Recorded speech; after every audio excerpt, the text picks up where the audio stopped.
카자흐스탄 KTX 도입 스토리 마이너스 자밀라의 철도 독립 여정. 여러분, 혹시 중앙아시아 카자흐스탄에서 한국의 KTX 기술이 달리고 있다는 사실을 아시나요? 석유 부국 카자흐스탄이 왜 독일도 일본도 아닌 한국의 기술을 선택했을까요? 그 뒤에는 한 여성의 놀라운 신념과 투쟁이 있었습니다. 기술 독립을 꿈꾸며 모든 것을 걸고 한국행을 결심한 카자흐스탄 공무원 자밀라 바타로바. 과연 그녀는 어떤 선택을 했을까요? 본 영상은 개인정보 보호를 위해 스토리를 재구성한 이야기입니다. 여기서 잠깐. 여러분들의 구독과 좋아요는 대한민국의 위대함을 널리 알리는 큰 힘이 됩니다. 저는 자밀라 바타로바입니다. 카자흐스탄 대통령 직속 미래교통개발청에서 철도기술 책임관으로 일하고 있죠. 제 아버지는 구소련 시절 기관차 기관사였어요. 어릴 때부터 아버지가 몰던 기차를 보며 자랐습니다. 하지만 소련이 해체되고 철도가 민영화되면서 아버지는 일자리를 잃었어요. 그때 아버지가 하신 말씀이 지금도 제 가슴에 남아 있습니다. 자밀라야, 우리는 한 번도 철도 기술을 가진 적이 없었구나. 항상 남의 기술에 의존해서 살아왔어. 그 말씀이 제 인생을 바꿨어요. 저는 철도공학을 전공하고 정부에 들어와 20년간 일했습니다. 그리고 마침내 카자흐스탄에 고속철도를 도입하는 프로젝트 책임자가 됐죠. 2023년 초 정부는 알마티와 아스타나를 잇는 고속철도 건설을 발표했습니다. 중국의 CRH 기술이 유력한 후보였어요. 하지만 저는 내부 회의에서 반대 의견을 냈습니다. 중국 기술은 분명히 뛰어납니다. 하지만 우리가 정말 원하는 게 속도뿐일까요? 동료들은 의아해했죠.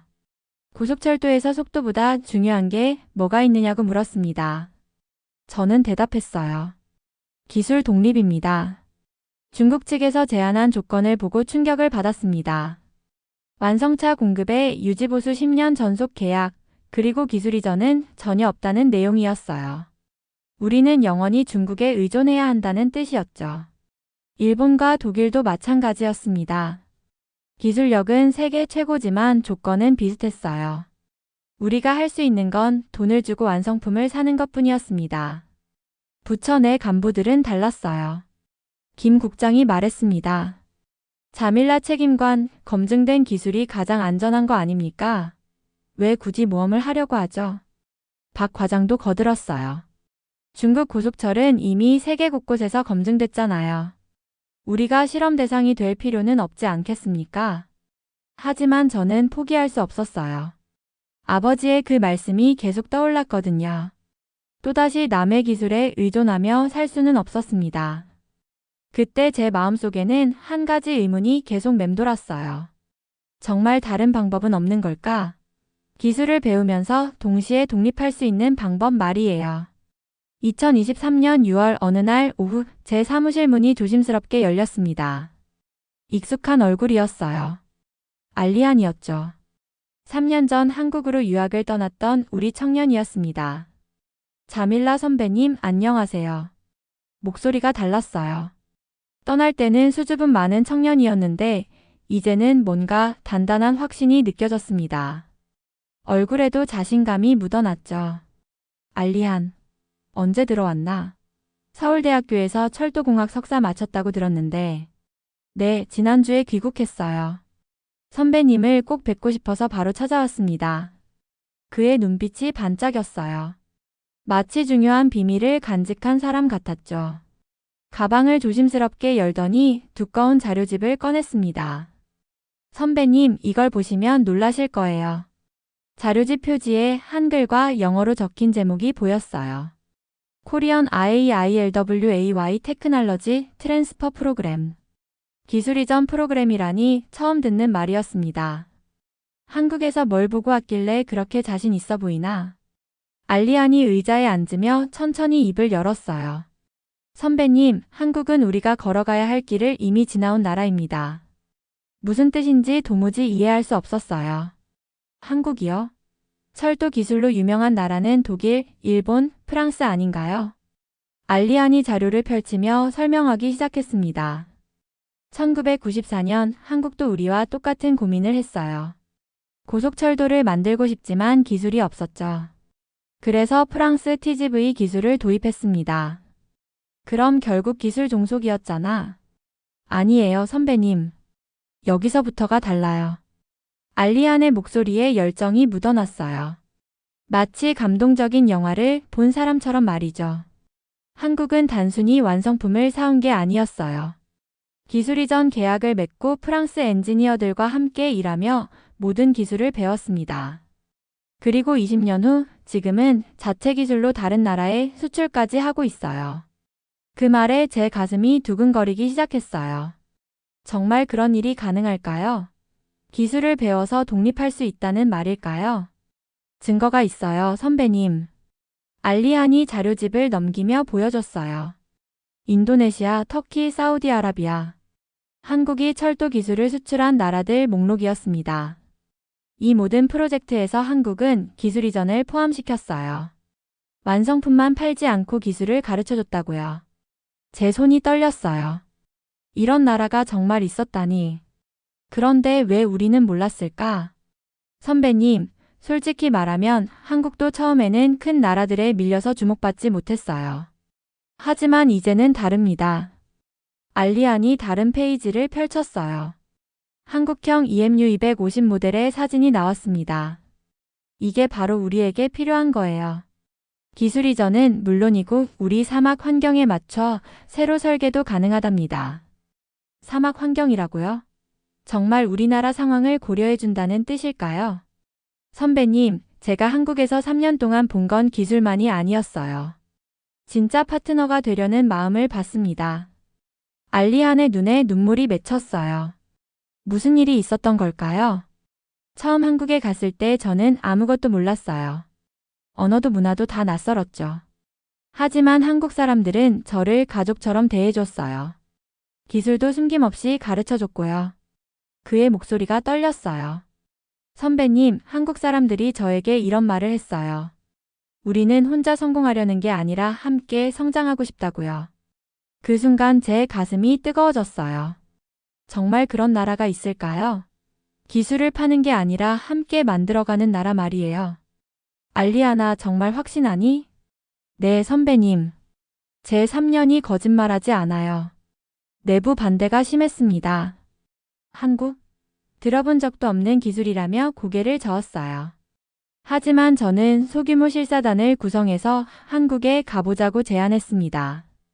2023년 9월 저희 실사단 5명이 인천공항에 도착했어요. 공항철도를 타는 순간부터 놀랐습니다. 속도보다는 조용함에 감탄했죠. 진동도 거의 느껴지지 않았어요. 현대로템 연구소에서 만난 김 부장님의 첫 인사가 인상적이었습니다. 안녕하세요. 저희는 기술을 파는 회사가 아닙니다. 함께 만들어가는 파트너를 찾고 있어요. 그 말에 가슴이 뜨거워졌어요. 지금까지 만난 어떤 외국 업체도 이런 말을 한 적이 없었거든요. 연구소 안내를 받으며 더욱 놀랐습니다. 카자흐스탄의 극한 추위와 모래바람을 재현한 실험실이 있었어요. 우리나라 환경을 미리 연구하고 있었던 거죠. 왜 이런 실험실을 만드셨나요? 김 부장님이 웃으며 대답했어요. 기술은 현지 환경에 맞춰야 진짜 기술이니까요. 한국에서 둘째 날 밤 저는 호텔 방에서 잠을 이룰 수 없었어요. 하루 종일 본 것들이 계속 머릿속을 맴돌았거든요. 정말 이런 일이 가능한 걸까? 꿈이 아닐까? 셋째 날 아침 현대로템 연구원들이 특별한 곳으로 안내했습니다. 오늘은 정말 중요한 곳을 보여드리겠어요. 거대한 철문이 열리자 눈앞에 믿을 수 없는 광경이 펼쳐졌어요. 모래바람 풍동 실험실이었습니다. 마치 카자흐스탄의 사막을 통째로 옮겨놓은 것 같았어요. 이건 우리나라 환경 아닌가요? 담당 연구원이 웃으며 대답했어요. 맞습니다. 카자흐스탄의 기후 데이터를 모두 분석해서 만든 실험실이에요. 가슴이 벅차올랐어요. 한국에서 우리나라를 위한 실험실을 만들었다니. 모래가 거세게 날리는 가운데 열차 부품들이 테스트를 받고 있었습니다. 왜 이런 실험이 필요하죠? 젊은 연구원이 진지한 표정으로 설명했어요. 부품 하나라도 카자흐스탄에서 고장나면 안 되거든요. 영하 40도에서 플러스 50도까지 모든 극한 상황을 견뎌야 해요. 그 말에 목이 메었어요. 이들은 정말로 우리를 위해 일하고 있었던 거네요. 단순히 물건을 파는 게 아니라 우리 땅에서 완벽하게 작동하는 기술을 만들려고 하는 거였어요. 이런 테스트는 얼마나 오래 하시나요? 2년째 하고 있어요. 카자흐스탄 환경에서 30년간 문제없이 작동할 때까지 계속할 겁니다. 2년째라고요? 아직 계약도 안 했는데 벌써 2년 동안 우리를 위해 준비하고 있었다는 말인가요? 다음으로 안내받은 곳은 극한 온도 실험실이었어요. 부품 하나하나를 얼리고 녹이기를 반복하며 내구성을 테스트하고 있었습니다. 이 나사 하나도 카자흐스탄에서 30년 써야 해요. 한 번이라도 고장나면 승객들이 위험하니까요. 연구원의 말에 눈물이 핑 돌았어요. 나사 하나까지 이렇게 정성을 들이다니. 지금까지 만난 어떤 외국 업체도 이런 마음은 보여주지 않았어요. 오후에는 관제센터를 봤습니다. 인공지능이 실시간으로 날씨를 분석하고 승객 수를 예측해서 열차 운행을 조절하더군요. 이 시스템의 핵심은 예측이에요. 사고가 나기 전에 미리 알아차리는 거죠. 담당자가 화면을 가리키며 설명했어요. 보세요. 지금 시뮬레이션으로 카자흐스탄의 겨울 상황을 돌리고 있어요. 갑작스런 폭설이나 강풍에도 안전하게 대응할 수 있는지 테스트하는 거예요. 화면에는 정말로 우리나라 지형이 나와 있었어요. 알마티에서 아스타나까지의 정확한 지형도였습니다. 언제부터 이런 준비를 하셨나요? 3년 전부터요. 언젠가는 카자흐스탄과 함께 일할 날이 올 거라고 믿었거든요. 그 순간 가슴이 터질 것 같았어요. 3년 전이라면 우리가 중국이나 독일 기술만 고려하던 때였어요. 그런데 한국은 벌써 그때부터 우리를 기다리고 있었던 거네요. 담당자가 조심스럽게 물었어요. 이 시스템도 카자흐스탄 환경에 맞춰 새로 설계해 드릴 수 있어요. 혹시 관심 있으시면요. 저는 그 자리에서 울컥했어요.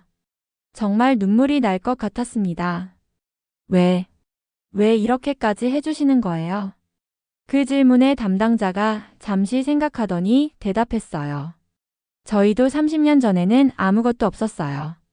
다른 나라의 도움으로 여기까지 왔죠. 이제는 저희가 도울 차례라고 생각해요. 그날 밤 호텔에서 일기를 썼어요. 한국은 기술도 사람도 준비된 나라다. 아니, 기술보다 마음이 더 준비된 나라다. 실사단 전체가 감동의 연속이었어요. 이건 단순한 기술 거래가 아니었습니다. 진정한 파트너십 아니 형제애였죠.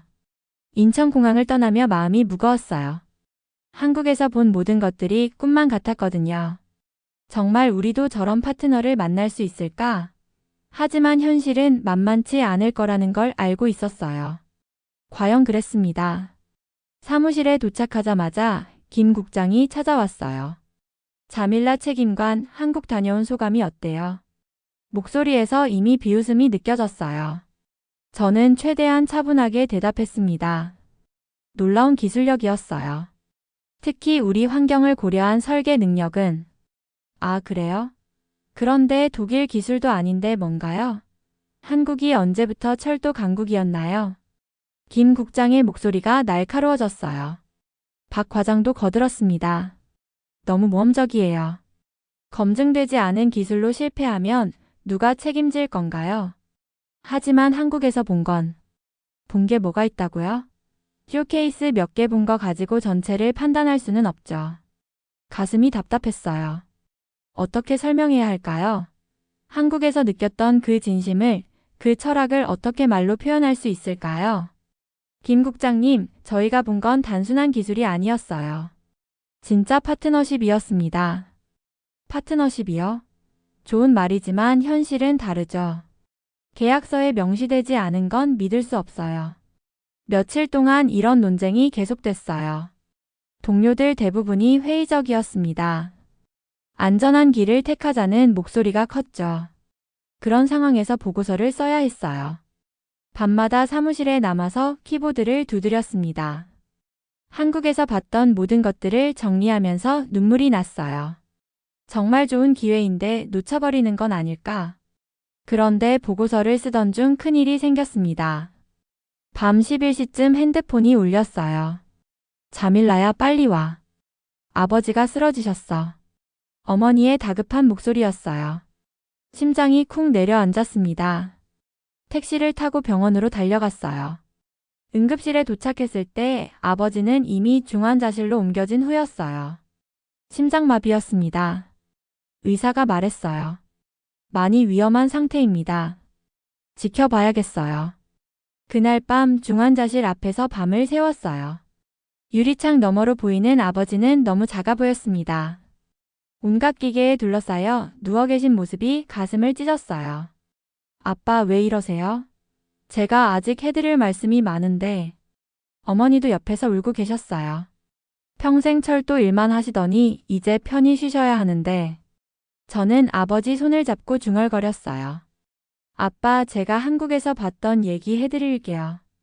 정말 좋은 사람들이었어요. 우리를 진짜 가족처럼 생각하더라고요. 의식을 잃은 아버지에게 한국에서의 모든 경험을 들려드렸어요. 모래바람 실험실 이야기, 극한 온도 테스트 이야기, 그리고 함께 만들어가자던 한국 사람들의 진심까지. 3일 후 기적처럼 아버지가 깨어나셨어요. 눈을 뜨시더니 제 손을 찾으셨습니다. 자밀라야. 네, 아빠. 깨어나셨네요. 아버지가 힘없는 목소리로 물으셨어요. 한국. 어땠니? 그 질문에 눈물이 쏟아졌어요. 아버지는 의식을 잃은 상황에서도 제 일을 걱정하고 계셨던 거네요. 아빠, 정말 좋았어요. 우리를 위해서 벌써 3년 동안 준비하고 있었어요. 아버지의 눈에도 눈물이 맺혔어요. 그런 나라가 정말 있구나. 네, 아빠. 기술을 파는 게 아니라 함께 만들어 가려는 나라였어요. 아버지가 제 손을 꼭 잡으시며 말씀하셨어요. 자밀라야, 너는 선로 위에 꿈을 실을 수 있는 사람이다. 포기하지 마라. 그 말씀에 새로운 힘이 솟았어요. 아버지가 평생 꿈꿔왔던 기술 독립, 이제 제가 이뤄드려야겠다고 다짐했습니다. 네, 아빠. 끝까지 해보겠어요. 보고서 첫 페이지에 이렇게 썼습니다. 우리는 열차를 사는 것이 아니라 철학을 사는 것입니다. 기술 이전과 현지화, 그리고 30명의 젊은 엔지니어를 한국에 보내서 연수받는 계획까지 포함했어요. 단순히 완성품을 사오는 게 아니라 기술을 배우는 거였죠. 고위급 회의가 열렸습니다. 대통령 직속 위원들 앞에서 발표해야 했어요. 떨렸지만 확신은 있었습니다. 여러분, 우리는 지금 선택의 기로에 서 있습니다. 또다시 기술에 종속될 것인가, 아니면 진정한 독립을 이룰 것인가. 김 국장이 반박했어요. 하지만 위험 부담이 너무 큽니다. 저는 대답했습니다. 위험한 건 기술 종속입니다. 한국의 제안은 위험이 아니라 기회예요. 위원장님이 물었어요. 정말 확신하십니까? 네, 확신합니다. 한국에서 본 것은 기술이 아니라 철학이었어요. 우리와 함께 가려는 진심이었습니다. 토론이 길어졌지만 결국 만장일치로 결정됐어요. 한국 기술을 도입하기로 한 거죠. 2024년 3월 드디어 카자흐스탄과 한국 간의 KTX형 열차 계약이 체결됐습니다. 서명식에서 한국 대표단이 말했어요. 이건 단순한 계약이 아닙니다. 두 나라의 우정이죠. 정말 그랬어요. 계약서에는 기술 이전뿐만 아니라 30명의 카자흐스탄 청년들을 한국에서 2년간 연수시키는 내용도 포함됐거든요. 그해 6월 첫 번째 연수단이 한국으로 떠났어요. 알리안도 그중 한 명이었죠. 출발 전날 알리안이 말했어요. 선배님 덕분에 우리도 이제 기술을 만드는 나라가 될 수 있겠어요. 병원에 있는 아버지에게 영상통화로 연수단 출발 모습을 보여드렸어요. 아버지는 눈물을 흘리시며 말씀하셨습니다. 자밀라야, 이제 우리가 철도를 만드는 나라가 됐구나. 2025년 현재 카자흐스탄의 첫 번째 KTX형 열차가 시범 운행을 시작했어요.